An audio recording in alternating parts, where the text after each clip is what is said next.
आणि आता बातमी जळगावमधून. जळगावमध्ये मोकाट कुत्र्यांनी उच्छाद मांडलाय. एका दिवसामध्ये तब्बल 34 नागरिकांवरती या मोकाट कुत्र्यांनी हल्ला केला. शहरातल्या विविध भागामध्ये बालकांसह वृद्धांवरही हे मोकाट कुत्रे हल्ले करतायत.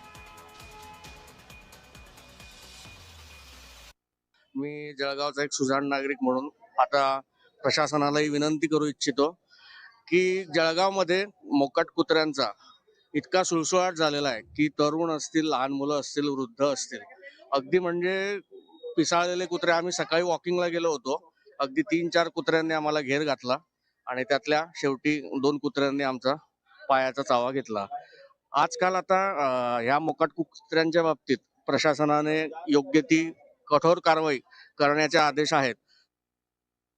सिव्हिल मध्ये नाही म्हणता तरी एवढे पेशंट येत आहे ना, लहान मुलं म्हणा, मोठे व्यक्ती म्हणा, रोज तर त्यांना एवढं कुत्रं चावत आहे की मोकाटे कुत्र्यांना धरत नाही. आपलं प्रशासन सरकार पण आणि फक्त मोकाटे कुत्रं फिरत आहे आणि लहान लहान पोरांना पण धरतायत. रोज तर केसेस येत आहे इथे सिव्हिल हॉस्पिटलमध्ये.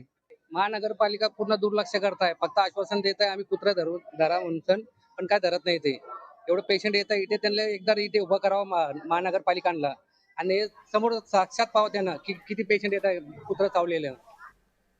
नॉर्मली घरगुती काहीच उपचार करू नये.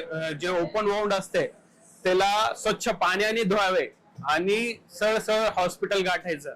त्याच्यात चुना लावायचा नाही किंवा कसलाही रॉकेल टाकतात, कोणी हळद लावते, असं काही लावायचं नाही. वाउंड फक्त स्वच्छ धुवून किंवा ब्लिडिंग जास्त होत असेल तेवढी कंट्रोल करून त्याला बँडेज वगैरे लावून आपण हॉस्पिटलला येऊ शकता डायरेक्ट.